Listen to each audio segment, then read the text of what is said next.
Olá pessoal, bem-vindos ao nosso curso de processo penal.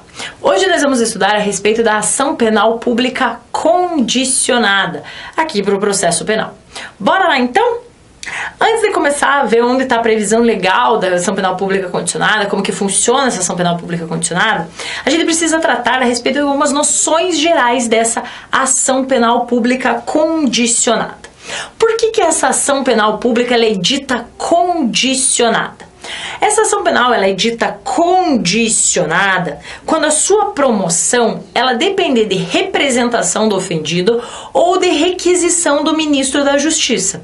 O que eu quero dizer com isso? Quero dizer que o Ministério Público ele não pode oferecer a denúncia, já que a gente está diante de uma ação penal pública, sem que haja o complemento dessas condições aqui, seja a representação do ofendido, seja a requisição do Ministério Público, a requisição do ministro da Justiça. O Ministério Público ele depende do complemento dessas condições específicas aqui da ação penal para que ele possa agir.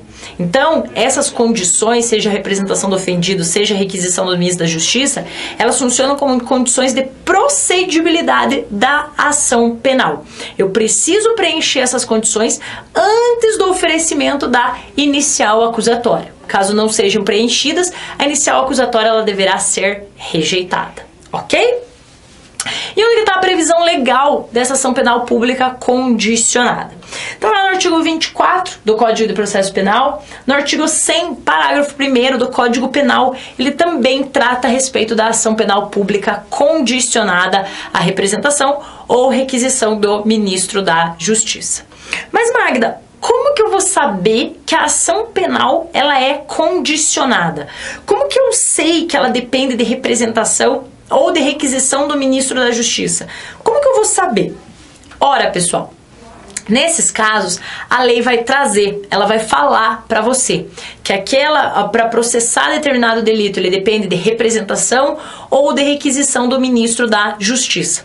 Isso vai vir expresso logo depois do tipo penal ou nas disposições gerais a respeito daquele capítulo. Então a lei vai trazer para a gente quando a ação penal pública ela depender de representação ou de requisição.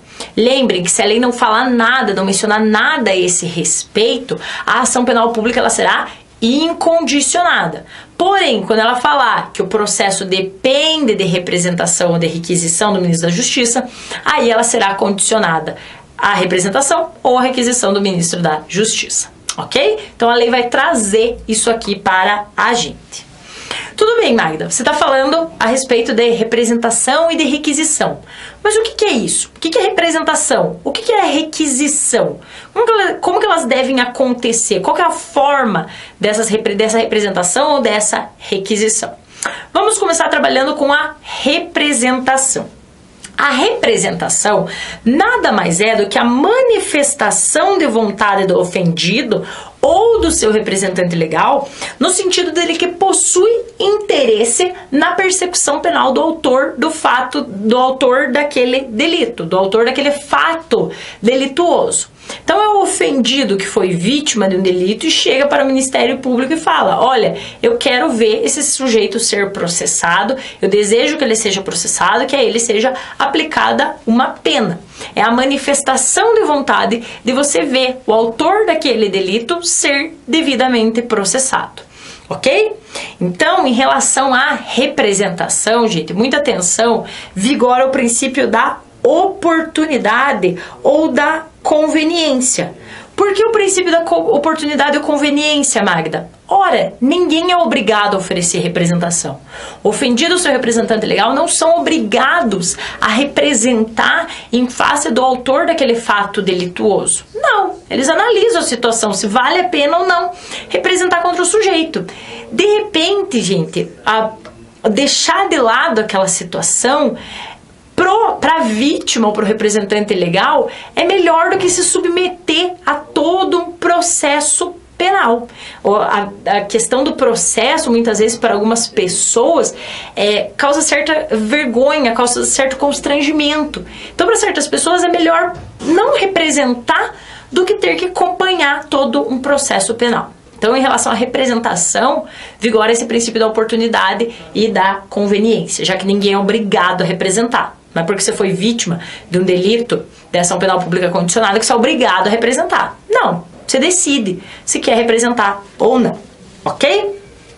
Uma pergunta que sempre aparece aqui é possível a renúncia ao direito de representação? E vamos ler o que diz o artigo 104 do Código Penal. O artigo 104 do Código Penal diz que o direito de queixa não pode ser exercido quando renunciado expressa ou tacitamente. Veja que o artigo 104 ele só fala do direito de queixa. Ele não fala a respeito da representação ou da requisição. Então a doutrina e a jurisprudência entendem aqui que a representação, o direito de representação, você não pode renunciar a esse direito de representação. Se você não quer representar, deixa o prazo correr, sem fazer nada. Mas você não poderia renunciar a esse direito de representação. Se não quer representar, deixa o prazo transcorrer, sem que você tome qualquer atitude, que aí vai se operar a decadência, ok? Então esse artigo 104 somente se aplica ao caso de queixa, não ao de representação. Porém, muita atenção. A gente tem uma exceção aqui. No juizado, uma vez homologado o acordo de composição dos danos civis, o direito de representação é renunciado. Lá nos juizados é possível a renúncia ao direito de representação, com homologação do acordo de composição dos danos civis. Então, no juizado é possível, no juízo comum, o Código de Processo Penal não fala nada, por isso entende a doutrina e a jurisprudência que não seria possível. Ok? Qual é a natureza jurídica da representação, Magda? O que a natureza, o que a representação significa para o processo? Cuidado que a representação ela é uma condição específica da ação penal. O que isso quer dizer? Quer dizer que, uma vez ausente a representação, ou aqui já também falando da requisição do ministro da Justiça, a denúncia ela deverá ser rejeitada, conforme dispõe o artigo 395, inciso 2 do Código de Processo Penal. Então, a representação e a requisição do ministro da Justiça se apresentam como condições específicas da ação penal, que, uma vez ausentes, ensejarão na rejeição da denúncia ou da queixa. Ok?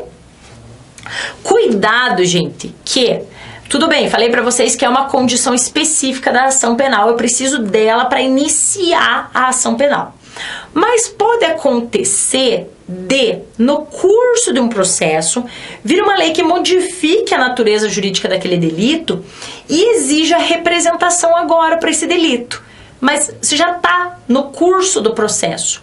E aí, o que acontece? Nesse caso aí, a representação ela funcionaria como uma condição de prosseguibilidade do processo. Para que o processo possa prosseguir, eu preciso oferecer a representação.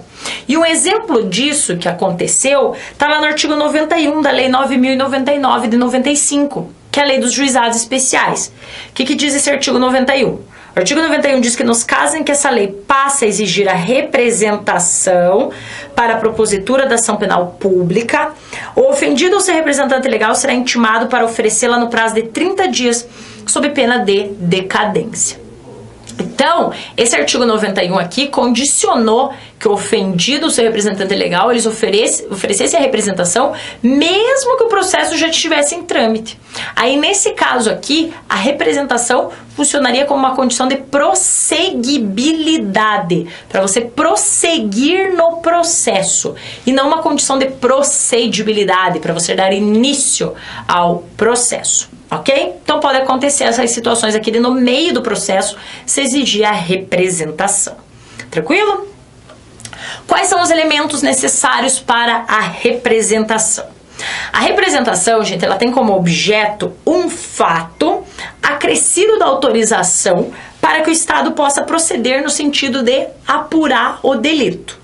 Aconteceu um fato delituoso, você chega até o Estado, até o membro do Ministério Público, ou até a autoridade policial, ou mesmo até o juiz, para aqueles que entendem que seria possível, e fala, olha, eu quero representar em face desse fato delituoso aqui contra determinado sujeito, porque ele praticou esse delito aqui, eu quero ver ele ser processado. Então, o objeto, o elemento da representação é esse fato delituoso e essa autorização para que o Estado possa processar o autor ou partícipe daquele fato delituoso, ok? Há necessidade de formalismo na apresentação da representação? Precisa de toda uma formalidade, um formalismo exacerbado aqui na apresentação dessa representação? Cuidado que doutrina e jurisprudência majoritárias entendem que basta a manifestação de vontade da vítima, no sentido que ela deseja ver processado determinado sujeito em razão de uma prática delitiva, não sendo necessários maiores formalismos. Mas eu preciso dessa manifestação de vontade da vítima nesse sentido. Não pode a vítima chegar lá, eu não sei se eu quero representar. Não, precisa que haja essa manifestação de vontade da vítima aqui, nesse sentido que ela tem o desejo de representar, que ela quer ver aquele sujeito ser processado em razão daquela prática delitiva aqui, que ela demonstre essa intenção de ver o sujeito ser processado, ok? Isso está previsto até lá no artigo 39 do Código de Processo Penal, parágrafos 1º e 2º, que contém esses elementos aqui, e essa é a questão do formalismo da representação. Tranquilo? Quem é o destinatário da representação? Para quem que eu vou fazer essa representação? Para quem que eu chego fazer essa representação? Vamos dar uma lida no que diz o artigo 39 do CPP, seu caput, o parágrafo 4º. O artigo 39 diz o seguinte: o direito de representação poderá ser exercido pessoalmente ou por procurador com poderes especiais, mediante declaração escrita ou oral feita ao juiz, ao MP ou autoridade policial. Parágrafo 3º, oferecida ou reduzida a termo a representação, a autoridade policial procederá a inquérito ou, não sendo competente, remetê-lo-á à autoridade que eu for. Parágrafo 4º, a representação, quando feita ao juiz ou perante esse, reduzida a termo, será remetida à autoridade policial para que essa proceda a inquérito policial. Então, quem é o destinatário da representação? Ora, tanto a autoridade policial, órgão do Ministério Público, quanto o juiz. Você pode chegar para qualquer um desses e oferecer a sua representação. A quem é mais comum? Ao órgão do Ministério Público ou autoridade policial? A representação oferecida para o juiz é bastante criticada também pela doutrina, já que o juiz deveria permanecer inerte. E aí, a representação, então, deveria ser oferecida apenas ao MP ou autoridade policial. Mas o código traz essa possibilidade que a representação seja oferecida para o magistrado, ok?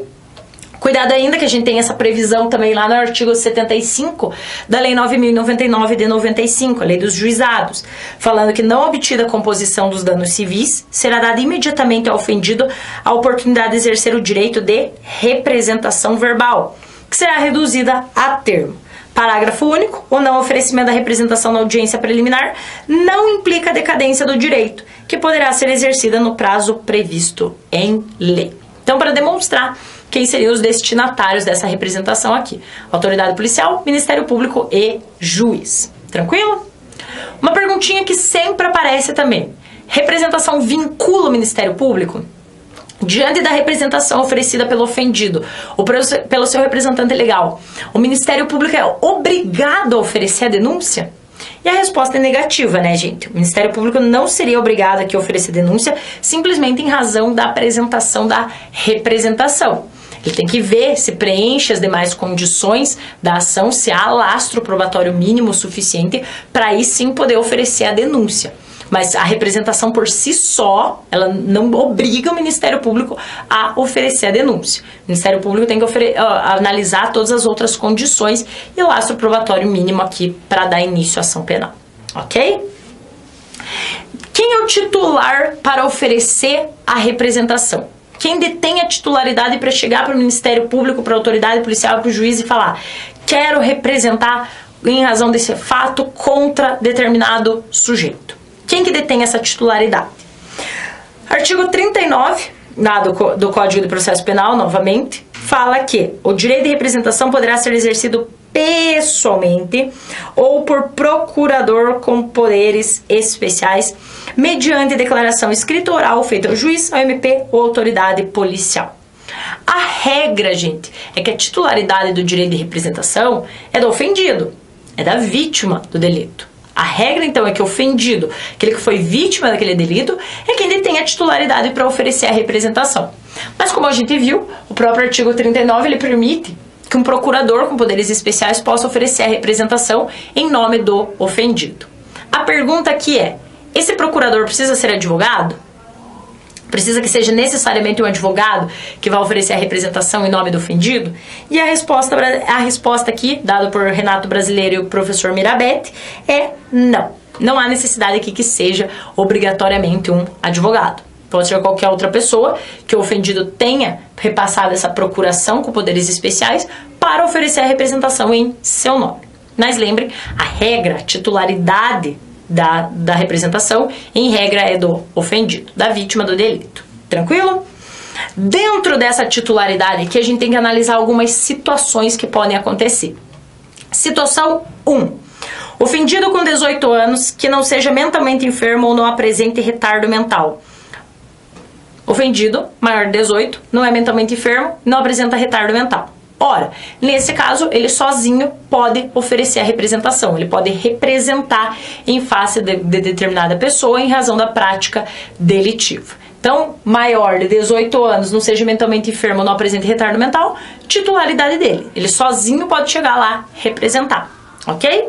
Situação 2. Ofendido, menor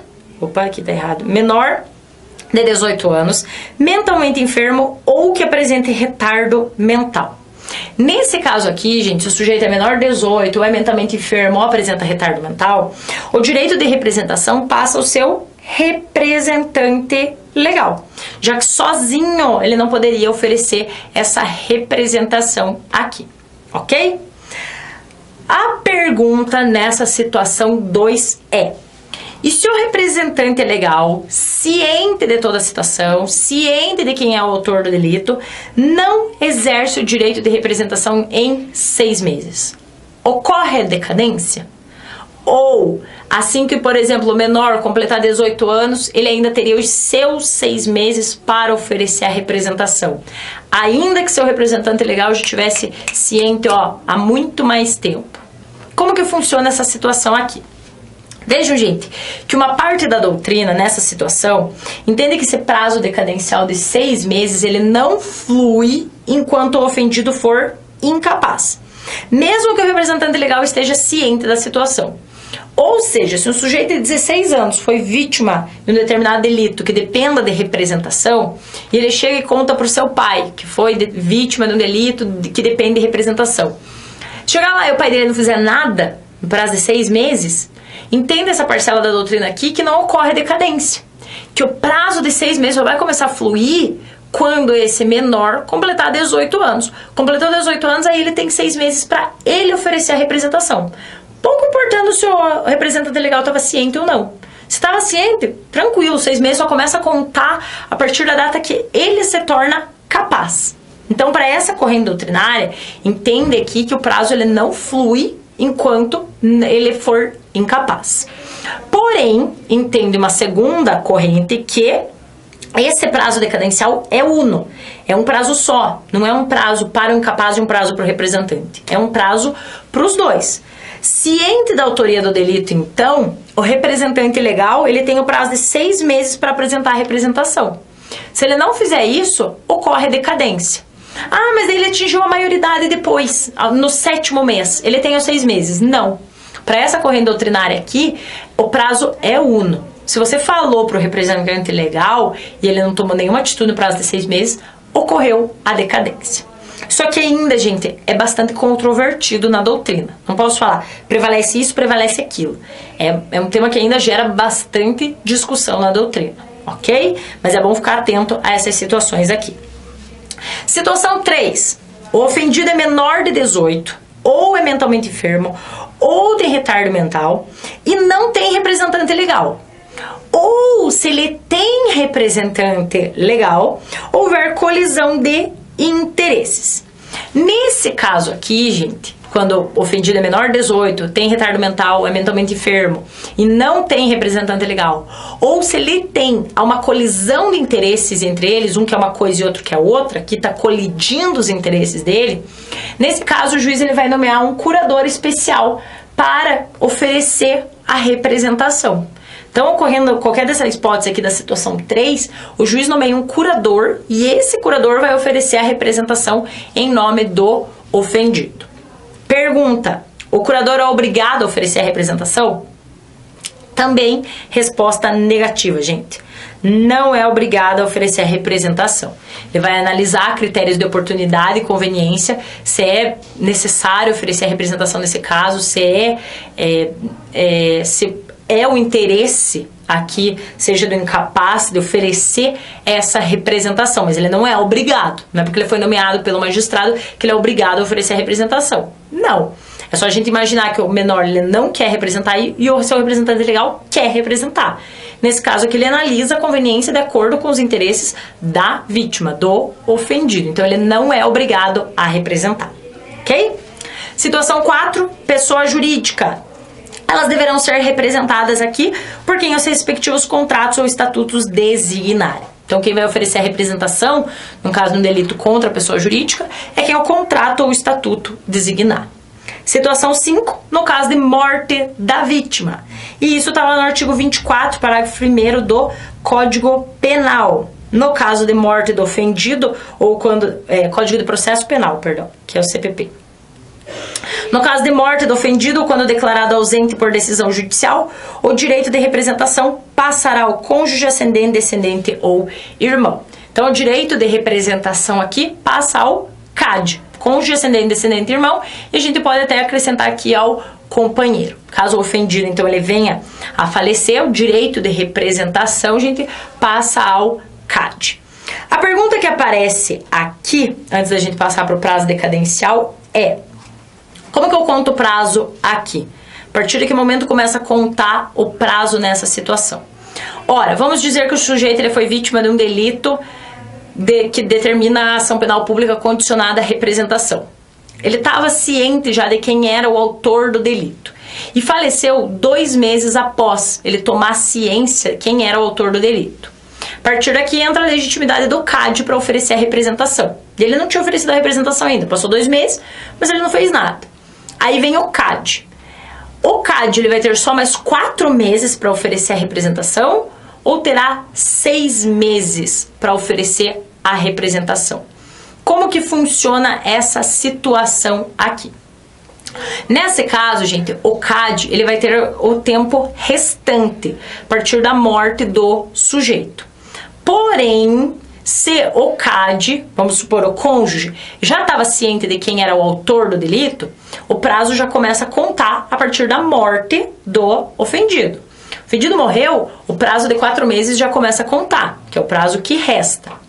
Se o cônjuge ele não sabia ainda quem foi o autor do delito, esse prazo não vai contar. Esse prazo de 4 meses só vai começar a contar a partir do momento que eu sei quem foi o autor do delito. Ok? Mas só para deixar claro para vocês que o CAD ele fica com o tempo restante, que se o ofendido ele já sabia quem era o autor do delito. Agora, se o ofendido morreu sem saber quem era o autor do delito, ainda não deu início ao prazo decadencial. Então, o CAD ele pode ter o prazo de 6 meses a partir do momento que saiba quem foi o autor do delito.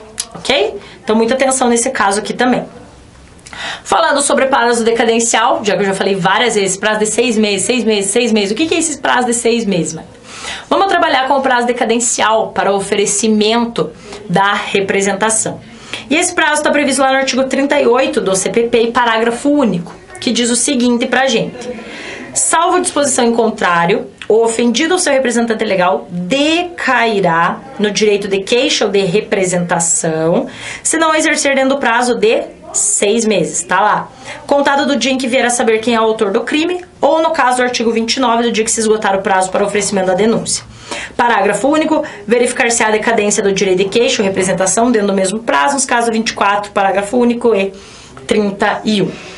Ou seja, a partir do momento que eu tomo conhecimento de quem é o autor do delito, o ofendido tomou ciência de quem foi o autor daquele delito, a partir dali ele tem um prazo de 6 meses para oferecer a representação sob pena de decadência. Passou esse prazo, não tomou nenhuma atitude, infelizmente depois desse prazo você não vai poder fazer mais nada. Você tem 6 meses, então, para oferecer essa representação aqui, a partir da ciência da autoria Cuidado, não vai responder lá na sua prova que é da data do fato. Não, porque nem sempre você toma conhecimento da autoria no mesmo dia da data do fato. Então, o correto é falar que os 6 meses começam a correr a partir do momento que você toma ciência de quem foi o autor do delito, ok? E como que eu conto esse prazo aqui? Incluo o dia do fim, excluo do final, excluo o primeiro, incluo o final. Cuidado, gente, como ele trata de um prazo decadencial, eu incluo o dia do começo, ou seja, hoje é dia 10 de novembro de 2017. Se eu tomar conhecimento da data da autoria, da autoria na data de hoje, de determinado fato delituoso, o prazo começa a contar hoje, não amanhã. É hoje, é na data que você tomou ciência de quem foi o autor do delito, naquela mesma data. É dia 10 de novembro? É no dia 10 de novembro que inicia o seu prazo decadencial. Aí você inclui o dia do começo e exclui o dia do final, nos moldes do que determina o artigo 10 do Código Penal, ok? Tá, Magda, mas uma outra questão que pode aparecer aqui. E se não oferecer representação e ainda assim o Ministério Público der início à ação penal e o juiz receber essa ação penal? Passou batido, o juiz nem viu que era crime de ação penal pública condicionada e nem viu que não tinha a representação ou a requisição do ministro da Justiça ali. E aí, o que eu faço nesse caso aqui? Nesse caso, o professor Norberto Avena, ele diz que abrem-se 2 possibilidades. Uma, se eu ainda estiver dentro do prazo decadencial de 6 meses, eu intimo o ofendido, o seu representante legal, para saber se quer representar ou não. Se representar, segue o processo sem problema nenhum. Porém, se já passou esse prazo de 6 meses, se já houve o decurso do prazo de 6 meses, aí não resta outra solução para o juiz a não ser extinguir esse processo sem julgamento de mérito, ok? E determinar o arquivamento desse processo, extinguir a punibilidade aqui do acusado, ok? Tranquilo, pessoal? Sobre ainda a representação, veja quanta coisa a gente tem sobre a representação, né? Para vocês verem como ela é bastante importante aqui. É possível a retratação da representação? O que é a retratação da representação, Magda? Ora, eu representei, mas daí eu voltei para casa e falei, eu não queria representar. Estou arrependido, não quero mais representar. É possível eu voltar atrás e falar, não quero mais representar? Vamos ler o que diz o artigo 25 do CPP. O artigo 25 diz, a representação será irretratável depois de oferecida a denúncia. E aí o artigo 102 do Código Penal diz que a representação será irretratável depois de oferecida a denúncia. Ora, o que esses 2 artigos estão querendo falar aqui pra gente? Se eles estão falando que a representação será irretratável depois de oferecida a denúncia, quer dizer que antes de oferecer a denúncia eu posso me retratar, correto? Correto. Então, a retratação da representação é possível sim, pessoal, mas desde que ela seja exercida antes de oferecer a denúncia. Uma vez oferecida a denúncia, eu não posso mais voltar atrás e não posso me retratar dessa representação.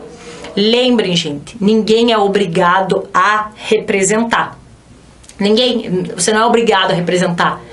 Por isso que você pode se retratar, mas você tem um prazo para se retratar. Antes do oferecimento da denúncia. Oferecida a denúncia, você já não poderia mais se retratar. Uma pergunta que aparece aqui é, retratação pode ser parcial? Posso me retratar de parte de alguma coisa e falar, não, essa parte eu não queria representar, mas essa eu quero? Resposta é não, pessoal. A retratação ela não pode ser parcial. Se é para se retratar, vai se retratar de tudo. Uma outra questão interessantíssima é possível a retratação da representação?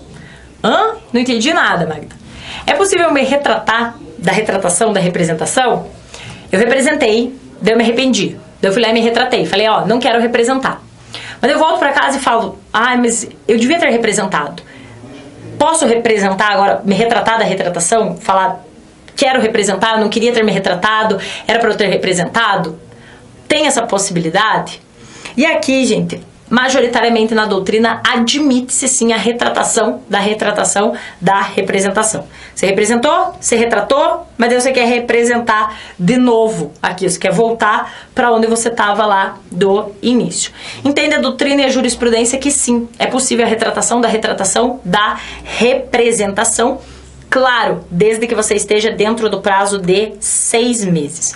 Se você quiser se retratar da retratação, você ainda tem que estar dentro do prazo de 6 meses lá do conhecimento da autoria. Se passar esse prazo, desculpa, não tem mais o que fazer. E essa retratação da retratação, gente, nada mais é do que uma nova representação, ok? Pra gente fechar aqui representação, só falta a gente ver a respeito da eficácia objetiva da representação ou da extensão da representação. Como que funciona essa extensão da representação? Vejam que a representação ela é feita somente contra um dos autores do delito. De repente eu só sei um autor, só sei um. Fui lá e representei contra ele. Aí estão investigando e descobrem que mais pessoas participaram daquele delito. Nesse caso, a minha representação em face de um autor somente, ela se estende aos demais autores. Não há necessidade de eu ser chamada para representar contra os demais. E por quê? Em razão da indivisibilidade da ação penal pública. O processo de um obriga aos demais, claro, desde que haja lastro probatório mínimo suficiente contra todos. Então, a representação feita em face de um autor do delito se estende aos demais. Não há necessidade, de repente, tomou conhecimento que outras pessoas participaram, eu não preciso ir lá representar contra essas outras pessoas. Mas lembre, gente, isso não obriga o Ministério Público a oferecer a denúncia contra todos. Lembre que eu preciso de lastro probatório mínimo suficiente contra todos para a denúncia oferecida contra todos. Se eu só tenho provas suficientes em relação a um, eu ofereço a denúncia em relação a um e sigo com as investigações em relação ao outro, ok? Cuidado que a representação feita somente em relação a um fato não se estende a demais fatos que de repente possam ter acontecido. Nesse caso, o Ministério Público ele não pode oferecer denúncia em relação a todos os fatos se eu só representei em razão de um fato. Representei em relação a um fato, no curso das investigações, descobre que ocorreram mais fatos. Nesse caso, eu preciso ser intimada, notificada, para ir lá representar em relação aos demais fatos. Nesse caso, quando é no fato, não se estende aos demais fatos, ok? E pra gente fechar, falta a gente ver a respeito da requisição do ministro da Justiça, para fechar aqui a ação penal pública condicionada à representação. A requisição é a manifestação de vontade do ministro da Justiça no sentido de que possui interesse na persecução penal do autor do fato delituoso. Vejam que aqui eu só troco o ofendido, o seu representante legal, pelo ministro da Justiça. Então a requisição ela é bastante parecida com a representação. É uma manifestação de vontade também na persecução penal do autor do fato delituoso. Porém, quando na representação eu trabalho com o ofendido, o seu representante legal, aqui na requisição eu trabalho com a requisição do ministro da Justiça. E dentro do nosso ordenamento jurídico são poucas as hipóteses de crime que exigem essa providência aqui da requisição do ministro da Justiça. A gente pode apontar como exemplo crimes contra a honra cometidos contra o chefe de governo estrangeiro e crimes contra a honra cometidos contra o presidente da República. São alguns exemplos que vão exigir aqui para o seu processamento a requisição do ministro da Justiça, ok? Além disso, gente, a requisição ela não tem prazo decadencial. Ou seja, o que eu quero dizer com isso? Que ela pode ser exercida a qualquer tempo, desde que não tenha ocorrido a prescrição ou por outro motivo não esteja extinta a punibilidade do agente. Então a requisição, diferente lá da representação, ela não tem prazo decadencial. Posso exercer a qualquer tempo, não tenho 6 meses para exercer esse direito à requisição aqui. O ministro da Justiça, né? Ele não tem esses 6 meses, como a representação exige. Então, desde que não esteja prescrito ou por outro modo extinta a punibilidade do agente, ela poderá ser exercida a qualquer tempo. Ok, pessoal? Então, sobre a ação penal pública condicionada, era isso que eu precisava falar para vocês. Espero que tenham gostado. Muito obrigada e bons estudos!